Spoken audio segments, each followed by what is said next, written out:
السلام عليكم، اهلا وسهلا ومرحبا بكم مشاهدينا الكرام ايها الرائعون ايتها الرائعات. جاي اليوم كان فيبري ديال بصح مشاهدينا الكرام، لان ملي كنتكلموا على المنتخب الجزائري والجمهور الجزائري والنظام الجزائري والاعلام الجزائري، كاين البعض اللي كيتعايلوا بلا راه حنا كنبالغوا ملي كنقولوا ما كاين لا خاوه لا خاوه، او ما كاين ديك خاوه الله يخوي لكم العظم قاعد لي هما شادين وراه هادشي راه ما كاينش. ها انتم شفتوا دابا مشاهدينا الكرام واش يرضى شي مغربي كيف ما بغى يكون النوع ديالو المنتخب الجزائري بدا بالاستفزازات ديالو في الرباط، ورد بالك وشد روحك مليح. حجبوا الصوره ديال جلاله الملك في فندق ماريوت. هانتم غتشوفوا الصوره بكل وضوح. مع الاسف الشديد مشاهدينا الكرام، علاش كنقول لكم دائما لا يجب ان نرضى الدنيه في وطننا في ملكنا. هنا كتشوفوا الصوره بكل وضوح كيفاش كانت الصوره ديال الملك حفظه الله باينه، يعني هادشي في الاوتيل ماشي في درجه دبوهم هادو ولاد المليون ونص مليون لاقيط، راه في الاوتيل هما جايين ضياف بمعنى خصهم يحترموا تصويرات جلاله الملك. شوفوا قبل هكا باينه الصوره، من بعد جاو هما يغطيوها، حيت جلسوا كاع يديروا شي اجتماع قال لك ما بغاوش يشوفوا الصوره ديال الملك غطاوها.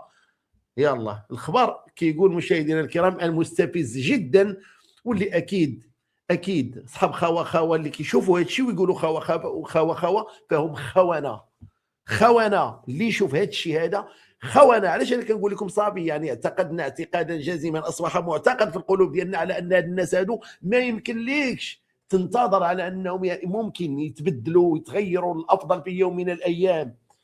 حاول وفد المنتخب الجزائري لكرة القدم منذ وصوله إلى الرباط إثارة الجدل بطريقة مبكرة، يعني مباشرة، يا الله جاو يدوا في الدخول لأنهم دايرين هكاك ولاد بيوت الرذيلة.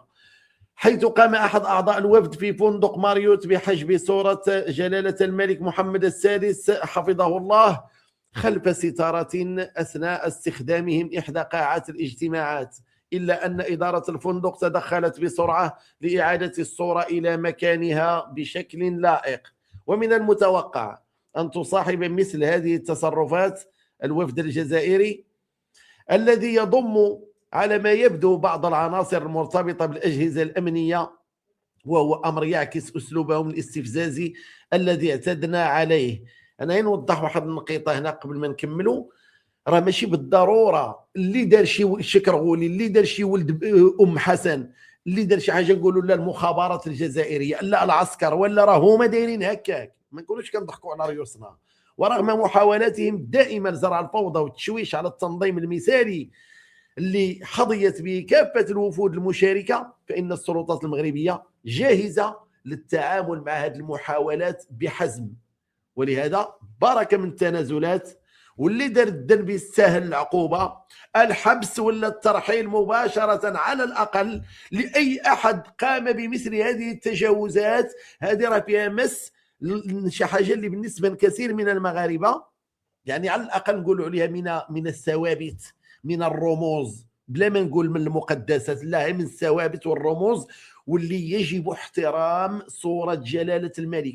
واليد اللي تمدات خص ولد الكلبه، خصو ولد المليون ونص مليون لاقيط، خصو يمشي الحبس، واقل شيء يمشي يتلاح لبلاده، يتلاح لزريبته، يمشي للزريبه، لان مثل هذه التجاوزات لا يجب ان يسكت. قولوا لي مولين خوا شنو بان لكم؟ ولا اعمل نفسك ميت؟ ها شنو بان لكم بحال هذا الفعل هذا؟ وهادو هما راه دايرين هما هكا، راه دايرين هكاك.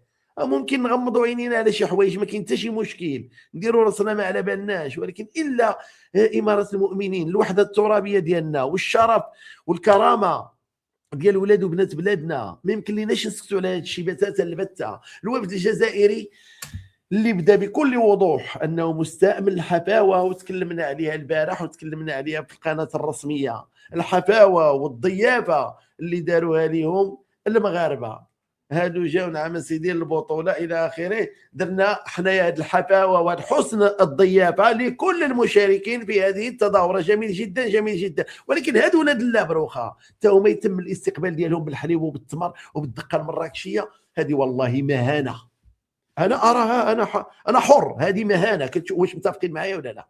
اللي متفق معايا يدير لي جميل جدا. هذه مهانه لينا حنا، باش حنا ولاد يعني هاد اللقطاء هادو اللي هما ما فيهم لا تربيه لا اخلاق، حنا غادي نجيو حنا غنحطوهم هكا فوق راسنا. التمر والحليب كيدار للكرام، كيدار للكرام. عباد الله نعاود ونقول اذا انت اكرمت الكريم ملكته وان انت اكرمت اللئيم تمردا. راه ماشي غير نبقاو نخبطوا، غير اجي ودير هذا الحليب والتمر كي درتوا ليها، هذا الدقه المراكشيه كي درتوا ليها، الطباله والغياطه كي درتوا ليها. راه على قدر اهل الكرام تاتي المكارم، وتاتي على قدر اهل العزم العزائم. راه ما يمكنش عباد الله نبقاو نديروا لك خلوطه جلوطه. ها هما مع ذلك رفضوا باش ياكلوا ولو حبه وحده ديال التمر. تخيلوا معايا، ولو حتى غير يحييوا الناس اللي استقبلوهم، سواء في المطار سواء في الفندق، والو معنزين العكر على الخنونه وغادي كيديروا لك المشيه ديال هكا. زعما راه صحاح، زعما راه مترينين زعما. لا المصيبه لك ثاني متى غنبقاو اصاحبي هكا نقبلوا الدنيه في وطننا ووطنيتنا ثاني متى؟ انا بغيت نعرف ثاني متى. كاين اللي غيقول لي هادو راه واحد المجموعه معينه او شي وحدين اللي كيديروا هذا الشيء هذا لا يشرفون المغرب، سواء كان وزير الثقافه وزير اي شيء لا يمثل المغاربه. شي تقول لي انت تدير انت دخلتيهم هذا نفس اوتيل ماريوت، دخلتيهم والتمر والحليب وكذا، يطلعوا كذا شافوا التصويره ديال الملك غطوها بالريدو. يلا انا لا مشيت للجزائر عياذا بالله، ولا انتم مشاهدينا الكرام غير من التربيه ديالنا هكا كذا، دخلتي لشي فندق واستقبلوك ولقيتي التصويره ديال تبون، لا مثلا حنا كنعطيو مثال، واش غادي تمشي تغطيها؟ ما تغطيهاش. انا ما نغطيهاش بعدا، الرايه ديالهم ما نقيسهاش. علاش؟ احتراما للضيافه واحتراما لانهم يعني في بلاد، انا مشيت عندهم من بلادهم، خصني نحترم هذه خطوط حمراء يجب احترامها. هذا المنتخب هذا اللي كيحاول بكل وسيله تشويه الصوره الجميله اللي كيتميز بها التنظيم ديال كاس افريقيا 2025، واش ما كانش من الافضل باش يقاطعوا التظاهره الافريقيه ما يجيوش كاع، يبقاو في بلادهم؟ علاش غتجيو قاطعتوا كاع وما تجيوش ما دام انكم عندكم يعني خلفيه سياسيه، خلفيه قمعيه، عايشين تحت وطأة البروتكاناز ديال العسكر. وتابعين، يعني انا ما كنلومش العسكر، كنقول هذه، ما انا كنقول كلهم كيف كلهم سواء، كلهم سواء. يعني هادو ما تقوليش انا هادو عسكر عباد الله، ما تدخليش في راسي، هادو راه الكراغله عاديين، الكراغله العاديين هما هادو، هما هكاك دايرين، والله لا بدلتيهم ما يمكنش تبدلهم. الى متى عباد الله؟ الى متى؟ الى متى؟ بحال دابا هادو انا غنتبع هاد الخبر مزيان، اشنو بالمقابل؟ واش كاين شي جزاءات؟ واش هاد اللي غطاوها واش كاين شي تحقيق، ولا غير مره اخرى ما تعاودوش؟ ولا شنو؟ هما باغيين ينوضوا بالباله اكيد. انا متفهم واحد المجموعه ديال الناس غيقولوا لي ودابا هما ولاد اللقطاء، يعني بنكونوا واضحين، يعني الفرنسيين حسلوا النسل ديالهم او عملوا على تحسين نسلهم، بحال اللي صرح الوزير الفرنسي قال لك عملنا على تحسين نسلهم 132 سنه وحاولنا نربيهم كذا، ولكن لم يفلح حتى العثمانيين في تربيتهم. كي قال الوزير قال لكم ما يمكنش يترباو. وعلاش؟ هو انا ذاك السلطان ديال سميتو ديال العثمانيين كان كتب السلطان ديال المغرب قال لي عطيونا شي وسيله، هادو راه ما بغاوش يترباو، يعني هاد الغجر هادو، يعني على هاد الكراغله، علاش هما اللي سماوهم الكراغله؟ راه ما عرفناش كي نديروا نربيهم، كيفاش ممكن يترباو؟ والسلطان ديال المغرب وصى عليهم وقال لهم كما كان الحال، يعني الاسلام وكذا، فهمتي؟ لا قال لك هادو راه فهمتيني ولا لا تشتري العبد الا والعصا معه ان العبيد لانجاس المناكيد.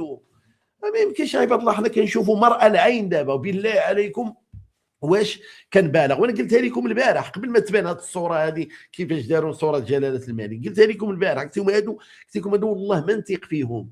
الكرغولي ديروا قدامك لا ديروا موراك. علاش؟ لانهم معجونين هكاك، معجونين، يعني بنادم ما عارف لا اصل لا مفصل، اين ابي، من انا، شنو هي هويتي، لا تاريخ لي. بنادم عايش بالكذب، يتنفس الكذب كما يعني كيف ما كيتنفس الهواء. يعني شنو غتنتظر منه واحد حاقد؟ يعني التربيه ديالو يعني هكاك رضعها من البزوله ديال امو، رضعها من التعليم ديالو، من التعليم ديال اللي علموهم يعني الحاقدين اللي قبل منهم. كاين اللي تربى هنا وقرا هنا وكلا وشرب هنا، ومن بعد ملي ولا حاكم ولا ضد، لانه هما دايرين هكاك، اليد اللي كتمد ليهم دائما كيحاولوا يقطعوها. if you give them a finger they get greedy to try to get the whole hand كما كنقولوا في الانجليز. كي تعطيه الصباع يولي طامع يدي لك اليد كلها. اذا ننتقلوا مشاهدينا الكرام غير بعيد، نمشيو عند الحارس ديال الأردن يزيد أبو ليلى. مالو؟ قال لك ما بقاش كيجيه النعاس، قال لك غير كيغمض عينيه شويه، انتم غتسمع شويه كيحلم، قال لك بداك الهدف، هذا الهدف الاسطوري اللي دخل طنان يعني من داك المسافه البعيده، الصاروخ جو ارض. قال لك كنعس، قال لك كنحلم بالهدف المغربي كيفاش دخل، قال لي ولكن قال لك هذاك الشيء راه لو اعيدت اللقطه 50 مره قال لك يستحيل ان يسجل هذاك الهدف، يستحيل، وخد تعاود 50 مره. سيدو ولا كيدعق بالليل كينوض sometimes when I'm dreaming I wake up screaming. كنشوف داك الجول، قال لي كنشوف داك الجول جاي، الكره جايه بداك الشكل، قال لك كنوض سكريمين كنغوت رجعوا الله رجعوا الله. بلاش من 50 مره، كافي غير مره واحده راه كان فيها الخير والبركه، خلات الحارس مسكين خلاته ما كينعش، والحلم ما بقاش، ولا كيشوف النايت ميرز. يعني شنو النايت ميرز؟ الكوابيس. نعم، الهدف الاسطوري ديال ولدنا وخونا وحبيبنا اسامه طنان، تبارك الله عليه، طنطن لهم الراس والله الا طنطن لهم الراس. وكذلك هذا الهدف هذا خلى اولاد الكراغله، لانهم كانوا كيفتخروا بداك الهدف ديال بلايلي من هذه 3 سنين ولا 4 سنين هذه.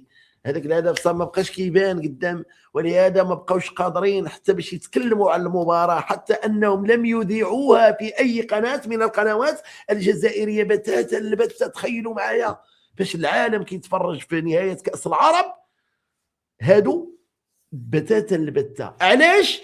قال لك ولا احنا ما يمكن ليناش، لان كاين الفيضانات في اسفي في المغرب.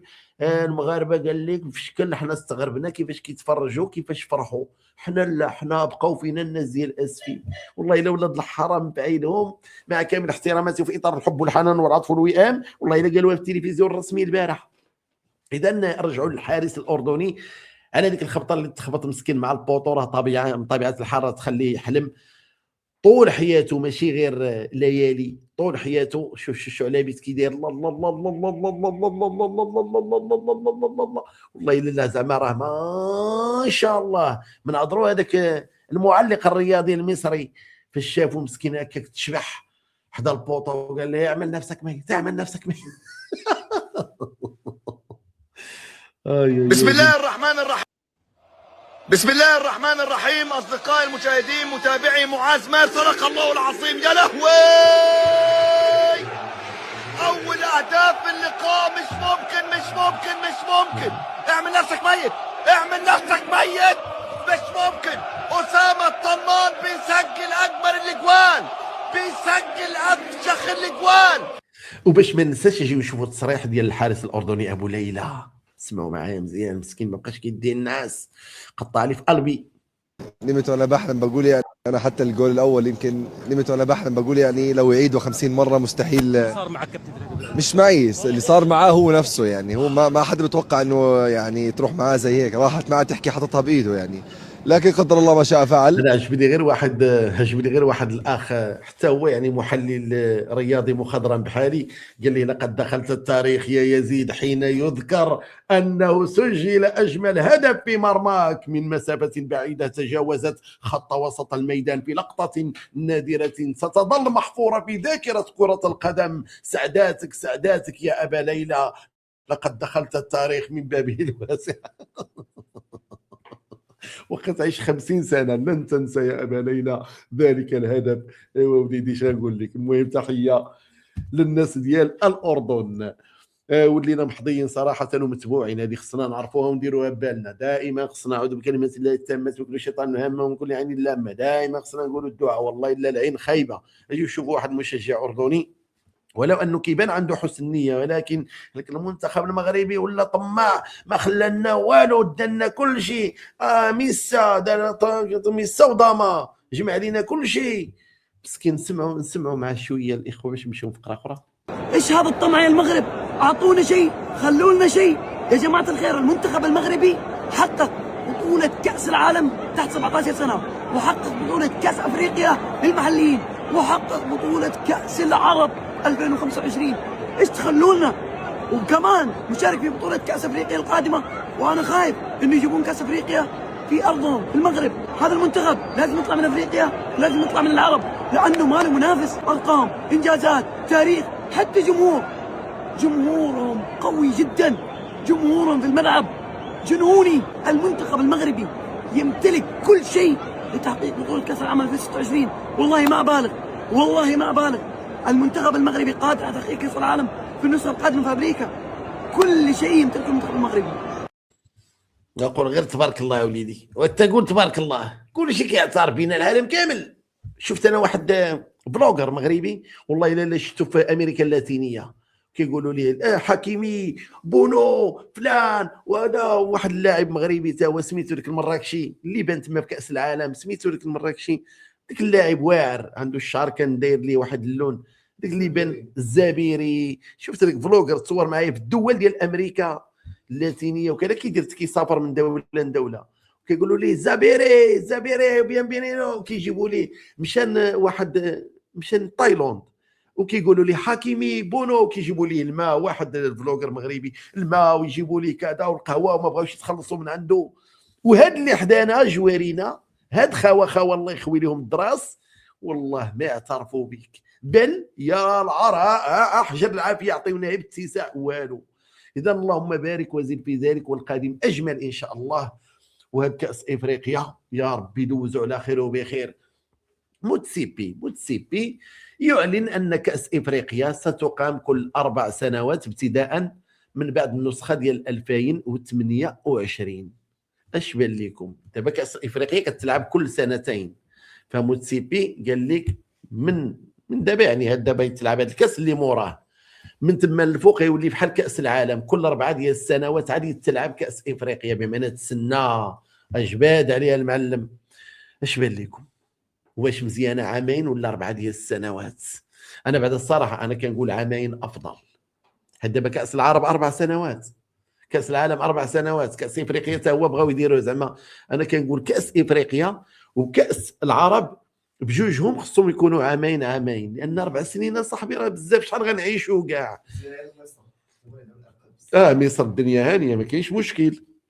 كنعقل انا مصر فاش كانوا منوضينها والله الا كنا فرحانين معاهم من قلوبنا. كنعقل تفرجت في جميع الماتشات فاش داو 3 ديال كؤوس افريقيا متتابعه 2006 و2008 و2010 في المجموعه عندهم 7 ديال الكؤوس ديال افريقيا. تحيه للمنتخب المصري ذاك الساعات فاش كان الحارس هذا اعتبروا هذا تمرين الاسبوع، اسميت الحارس ديال مصر يعني اللي دخل التاريخ، هو واحد من اقوى واشهر الحراس 10 في العالم يعني في تاريخ كرة القدم، وهو اللي كان حارس في 2006 2008 2010.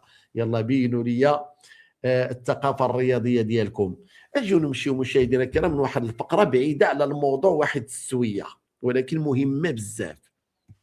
المغرب كنعرفوا بالله راه الحمد لله والله الا كاين بزاف ديال الحوايج زوينة، ولكن واش الا كنتي طبيب بوليسي معلم استاذ قاضي وزير راه ما يمكنلكش تبقى دائما الا كنتي كتنشر السوداويه وكنتي كتخالف القانون وكنتي يعني كتنعت الناس بولاد الحرام مقطرين. الا قالوا المغرب اولا الا كانت عندك تخابر مع اعداء الوطن ومع الخونه ومع هادشي بالادله القطعيه، والمغرب مع ذلك يعني راخي لك اللعب وانت مازال كتطغى.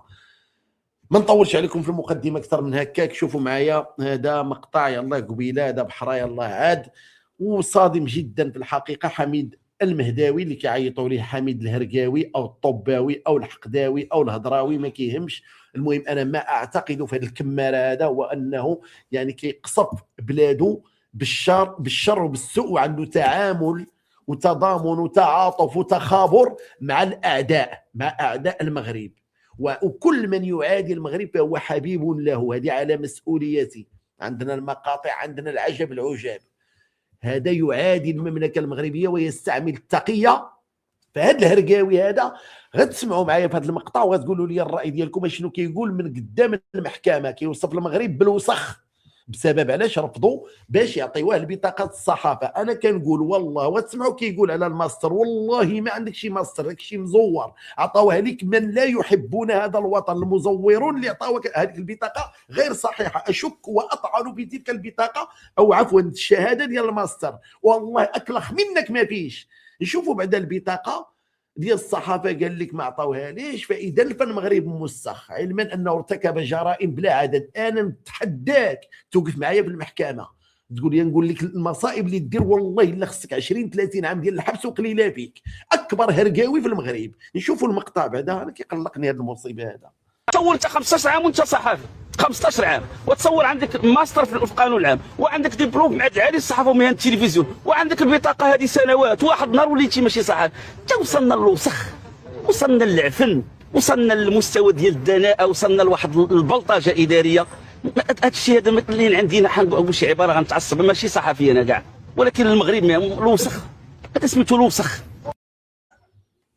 الله ينعل دينك هذا والوسخ، الله ينعل شو السبان في الدين، الله ينعل دينك. هذا بلطجي هذا. 15 عام ماشي وانت عندك البطاقه، 15 عام لقيتيها سهله. شكون اللي عطاك البطاقه اصلا النهار الاول وانت المستوى ديالك ضحل مستوى، يعني انت انسان مسترزق، انت انسان مرقاوي.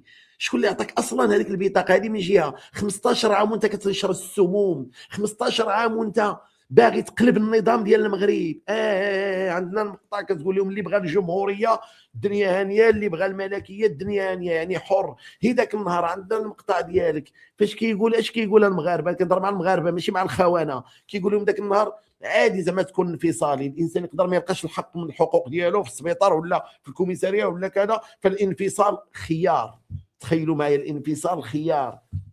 زيد واش ماشي هذا هو اللي ولا ايران ولا بشار الاسد ولا حسن نصر الله يعني حزب الله ولا كل اعداء الوطن جنوب افريقيا، هو وصاحبه عزيز غالي الخائن الوحده الترابيه ويحمان، زيد عليه كاع الخونه كيطلع عليهم كاع، والمسترزقين واعداء الوحده الترابيه كاع هو اللي كيلمع عليهم الصوره ديالهم. شنو درتي بهاد 15 عام؟ شنو درتي ب 15 عام؟ شنو زعما كدير فيديوهات احيانا قد تحصل وتقع موافقات بيننا، يعني موضوع انت وهذا والاخر وكذا كاملين نتفقوا على ان هذا الموضوع هذا فعلا نعم، ولكن عندك الشر كثير صاحبي. راه النهار عباد الله ركزوا معايا الله يخليكم، غير هي بوحدها النهار ديال فاش كان داك الحريق ديال الفنيدق تعقلوا ولا لا؟ فاش جات ديك الجزائريه وادعت انها مغربيه من وجده وما عندهاش باش توكل ولدها الخبز والماء، غنبيع كلوتي نعطيها للحراق، وهي شاده التليفون داير ب 9000 درهم. واش ماشي هو اللي طلع ودار فيديو وكيقول المغرب كفو البلاد وشوفوا مسكينه مغربيه هذه طلعت كتنتحر، راها في الحبس، مازال في الحبس دابا، مازال ليها دابا يلاه شي عامين باقا ليها دابا. راه قال لك هي مسكينه مغربيه ما عندها باش توكل ولدها غتبيع كلوتها. وهذا الشيء هذا طلعنا وقلنا ليه وعاودنا وقلنا ليه راه انت كتنشر الادعاءات الكاذبه. يمتى في وقت الفتنه، الوقت اللي نايضه في الفنيدق والكيران كيتحرقوا وكيزفوا بالحجر، يعني بعض قطاع الطرق كيزفوا بالحجر على السلطات العموميه وعلى وسائل النقل، هو طلع راه هكاك دار في جيل زيده عباد الله، راه طلع كيضرب في القوات العموميه، طلع كيبين البوليس كيبين شي تصرف غير هكا وكيهضر وكيحرك وجهه هكا ويعوج ويدير يخشي صبعه في منخرو، شوف ها واش البوليس شو كيضربوهم، شو القمع، شوف الظلم، شوف كذا شو كيضربوه بوم، شو كيضربوها زداب، شو كيداروا ليها رضاخ، شوف كيهيج حتى خرجوا هكا واحد المجموعه هنا وهنا وهنا وهنا. شكون اللي يهيجهم؟ شكون اللي يخرجهم؟ انت حميد، انت الوسخ، انت اللي كتقول الوسخ، فانت هو الوسخ، انت اللي خرجتيهم، انت وبو 20 والراضي او هيجتوا العدد، واحد العدد كبير منهم. زيد اسماء كثيره من المجرمين اللي خرجوا الناس ديك الساعات، المراهقين وقطاع الطرق باش يبلبلوها في المغرب، والاهداف ديالكم باينه. قال لك الدين انت تغتسلواه، داك النهار قلتي ملحد شيوعي دبر راسك، ذاك النهار طالع مع علي المرابط عباد الله، علي المرابط اللي المحتوى ديالو هو الطعن في المؤسسه الملكيه وفي المؤسسه ديال المغرب وفي المغرب عموما وفي الوحده الترابيه، وباع المغرب للجزائر وكذا، ولا ناصر البوليساريو. هذه المرابط طلع ذاك النهار كيقول لي عباد الله، المقطع عباد الله وريناه لكم شحال من مره، كيقول لي خويا علي انت راك انت هو الرمز والقدوه ديالي، خويا علي شوف اذا باغي تطيح النظام اخويا علي شغلك هذاك اخويا، راه كل كيخدم بطريقته، انت كتخدم بطريقتك وانا كنخدم بطريقتي، اذا بغيتي تطيح النظام اخويا علي وشغلك هذاك انت، يعني شي كياكل كسكسو باللقمه وشي كياكل كسكسو بالمعلقه، كلها بالطريقه ديالو اخويا علي. وعلاش طلع كيتمسكن وكيقول لي؟ لانه قال لي خصك تقسم معايا المداخيل ديال واحد الفيديو كان داروا معاه وكان دار مشاهده كثيره، واش كان دار شي 15,000 درهم يمكن او شيء من هذا القبيل. قال ليه النص الهرقاوي هذا الحقداوي ما كيموت على الفلوس، ما صيفط ليه حتى ريال. الاخر طلع عليه الدم ويطلع فيديو قال ليه والله تنفضحك، انت كتقول الملك وكذا وكذا وانت يعني خائن وكذا، يعني ضد الملكيه وغنفضحك. قال ليه بالفيديو زعما بكل شيء غنفضحك بالادله. تما فاش هذا راه العام اللي فات، وهو يطلع فين؟ طلع في الفيسبوك لانه ما جاوبوش في التليفون او بلوكاه. هو يطلع في الفيسبوك بالفيديو المعروف اللي هضرنا عليه وبينا شحال من مره. خويا علي الا بغيت تطيح النظام اخويا علي راه كلها كيخدم بطريقته، انت باللقمه وانا بالمعلقه، وكلها خدام بطريقته اخويا علي، وانت القدوه ديالي اخويا علي. بدي سير تنبكش من صحافي، انت صحافي، انت منتحل صفه، انت يجب ان تحاسب وتعاقب طبقا للقانون. حميد انت منتحل صفه، لا علاقه لك بالصحافه، انت جاهل جهول. بغى يعلق غير على بوعياش ديال حقوق الانسان والبارح، قال له ويحمل المظله فوق راسها وهي تمشي الهويده. تشمين هويده؟ بغى يقول الهويده هي تمشي الهويده وكيدير لك اللغه. واش هذيك الطريقه ديال الهضره ديال الصحافي؟ اخ صاحبي والله الا شوهتوا البلاد، الله ياخذ فيك الحق. الوسخ قال لك الوسخ بزز. انت بغيتي راه كيكون صاحبي تكون موظف كيما بغيتي تكون، كيما بغيتي تكون. هاد الكذاب الدجال كيقول له ما حد قلت سلقوط. لا، انت قلتي حوايج ما قادرش تجيب عليهم الدليل. قلتي بلا راه مستهدفينك مسؤولين سلاقط، وقلتي 7 ديال الجهات مستهدفينك ويجيب لنا هاد الجهات ويجيب لنا الدليل. قلتي اسرائيل مستهدفك، قلتي هذاك سميتو ديال المكتب الاتصال ديال اسرائيل في المغرب مستهدفك. جا عندك ذاك الحمق ويحماق ولا ويحمان، ديك المجرم الحمق الخائن، جا عندك انت وقال لك السميه ديالك راه مكتوبه عند مكتب الاتصال ديال اسرائيل، مكتوبه سميه المهداوي بمعنى انت مستهدف. فجا عنده الحلقه تما استوديو قال لي مستهدف لاسكاتك. قال لي بصح سميتي مذكوره تما. كيديروا المسرحيات الهزليه على المغاربه. انت خصك تمشي للحبس من الاخر. الجرائم ديالك لا تعد ولا تحصى، والادعاءات الكاذبه بلا عدد، وفينا لك جريدتين من اكبر جريدتين غير هذيك بوحدها خصك تمشي عليها ب3 سنين و4 سنين. قال لك نط، قال لك المغاربه كلهم مخلوعين. هو اللي زور ما قال، هو وولد روزاليندا ما قال زوروه. وقال لك الماء طالعين كيخلعوا في المغاربه. قال لك المغرب كله صباح مخلوع. هو ب5 اورو باش زوروها في الانترنت. هذيك الكذاب الاخر بغيتيش تحشم اصاحبي كدغدغ المستضبعين وهذوك الحماق دغدغ لهم العواطف. وكل من والله الا رحم الله عليه الشيخ الفيزازي، كل من تضامن مع الحقداوي فهو خائن. وان كان يعلم، ان لم يكن يعلم فنعذره لجهله. خصو يتصنت ويسمع ويعرف فين كاين بنادم اللي كيضحك عليه واللي كيمثل المسرحيات الهزليه باش يضرب على يضرب الخبز، ماشي الخبز راه كيضرب الخبز على ظهر المستضبعين. تلقى شي وحدين كيطلعوا من نيتهم قال لك كندافعوا عليه، لا فلان لا داروا ليه.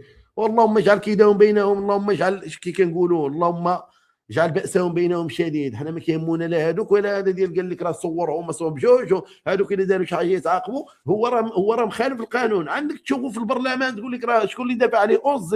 اوزين دافع عليه اللي هو مع طالوني، مشى عند طالوني يدير سميتو الشعر وكذا، يعني علاقه وتواصل مع طالوني. وخرج كيدافع على من؟ على رضوان الريفي اللي رجع مراه، اللي خلى ولادو مشى اسبانيا ورجع مراه. وفي نفس الوقت شنو قال؟ اقسم بالله الا عندنا واحد اللي فيه لا حول ولا قوه الا بالله. هو قال لك في الواقع ضد شوف تي في مزيان، ضد شوف تي في، ضد التفاهه. حنا اللي بدينا حمله ديال زيرو تفاهه، واخا دخلتي معنا فيها، واخا نقولوا واخا ان كنت صادقا، ان كنت جديا. ولكن اوزين الوزير ديال الكراطه، انت تبت لينا بالله راه ما عندكش علاقه مع طالوني ومع هذا الريفي، هذا المسخ يعني رضوان الريفي اللي رجع مرة اللي دارتها هو التحويل. ولكن باش تقول لي انت غتحارب التفاهه وانت كتضرب برلمان بوان كوم. عباد الله برلمان بوان كوم اللي مختصه في الخونه، مختصه في اعداء الامه الاسلاميه واعداء المصالح العليا ديال البلاد. انت غتدخلها حتى هي مع شوف تي في. هنا تبينت النوايا ديالك الحقيقيه او الزين امول الكراطه. والمغاربه افيقوا عيقوا، راه جايه الانتخابات، راه كل واحد كيفاش باغي باش يضحك عليكم. اذا اكتفي بهذا القدر مشاهدينا الكرام، اسمحوا لي راه كنتخشى وكنتحمس والله العظيم الا راه صعيب تكون فاهم وتكون عارف شي حويجات. تبارك الله عليكم والى اللقاء.